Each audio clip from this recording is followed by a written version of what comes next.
எல்லார் வீட்லயும் ஒரு துரியோதனனும் இருப்பான். இவனுக்கு என்ன பிரச்சனைனா அடுத்தவன் நன்னா இருந்தா பிடிக்காது. பாண்டவர்கள் நாசமா போகணும், வாழாம போகணும். அதுக்கு என்ன பண்றது?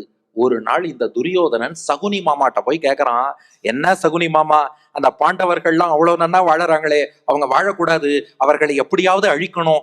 நானும் சின்ன வயசுல இருந்து திட்டம் தீட்டினேன். துரியோதன சொல்றான் சகுனிட்ட, நான் எவ்வளவெல்லாம் முயன்று பார்த்தேன் தெரியுமா இந்த பாண்டவர்களை அழிக்க.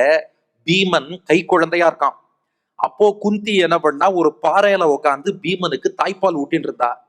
தவறி பீமன் பாறையில விழுந்துட்டான். குழந்தை பீமன் என்ன இருக்கும், விழுந்தது பீமன் ஆச்சே, பாறை உடஞ்சு போச்சான். கை குழந்தை பால் குடிச்சுட்டு இருக்கு, தவறி விழுந்து பாறை உடஞ்சு போச்சு. இந்த செய்தி துரியோதன காதுக்கு போச்சு. அன்னிலேருந்து அவனுக்கு பீமன் மேல ஒரு கண்ணு. அச்சுச்சோ, இந்த பீமன் ரொம்ப பலசாலியா இருக்கானே, குழந்தையா இருக்கும் போதே பாறைய உடைச்சவன் நாளைக்கு நம்மள உடைச்சுட்டா என்ன பண்றது? இந்த பயத்திலேயே துரியோதனை என்ன பண்ணா, பீமனை கொல்ல வேண்டும்னு நினைச்சான். அதனாலதான் சின்ன வயசுல வலலன் என்ற சமயக்காரனை வச்சு விஷம் கலந்த உணவை பீமனுக்கு சமைச்சு கொடுக்க வச்சு அந்த விஷத்தை உண்ட பீமனை பிரமாண கோட்டி என்ற இடத்துல கங்கையில தள்ளி விட்டுட்டான். ஆனா என்ன எடுத்து, கங்கையில விஷம் சாப்பிட்ட பீமன் விழறான். கங்கையில இருந்த பாம்புகள்லாம் பீமனை கடிச்சுதான். முள்ளால் எடுக்கிறதுங்கிற மாதிரி இந்த பாம்பு விஷம் அந்த விஷத்தை முறித்து விட்டது, நியூட்ரலைஸ் ஆயிடுது, மைனஸ் இன்டு மைனஸ் பிளஸ்ங்கிற மாதிரி. பாம்புகள்லாம் யோசிச்சுது, எல்லா பாம்பும் சேர்ந்து கடிச்சுதான், ஆனா இவன் சாகல, அப்படின்னா இவனுக்குள்ள ஏதோ சக்தி இருக்குமோ. அந்த நாகங்கள்லாம் என்ன பண்ணிடுத்து, பீமனை பிடிச்சிட்டு நாகலோகத்துக்கு அழிச்சுன்னு போச்சு. நாகலோகத்துல பார்த்தா பாம்புகளின் தலைவன் ஆரியகன்னு ஒருத்தர் இருந்தார்.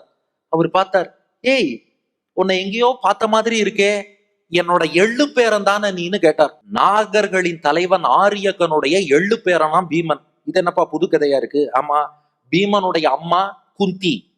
அந்த குந்தியோட அப்பாவுக்கு சூரன்னு பேரு. குந்தி வசுதேவர் ரெண்டு பேரும் சகோதர சகோதரிகள். குந்தி வசுதேவர் ரெண்டு பேருக்கும் அப்பா யாருன்னா சூரன்னு பேரு. அந்த சூரனுடைய தாத்தா தான் இந்த ஆரியக்கன். அப்ப ஆரியக்கனுடைய பேரன் யாரு? சூரன். சூரனுடைய மகள் குந்தி, குந்தியோட மகன் பீமன். அதான் எள்ளு பேரன். இவர் எள்ளு தாத்தா, அவன் எள்ளு பேரன். பார்த்தார், ஆஹா எள்ளு பேரன் என் இருப்பிடம் என்ன தேடி வந்திருக்கானா, இந்தா எங்க கிட்ட விசேஷமான அமுதம் இருக்கு, அதை சாப்பிடுன்னு கொடுத்தார்.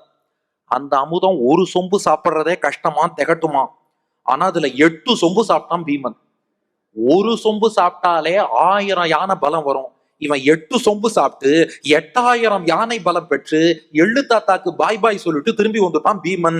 துரியோதனம் பாக்குறான், அடப்பாவி விஷம் வச்சு ஆளை கொள்ளலான்னு பார்த்தா இவன் 8000 யானை பலத்தோட திரும்பி வந்து நிக்கிறான். இப்ப நினைச்சு பாருங்க வயர் எப்படி எரிஞ்சிருக்கும்னு.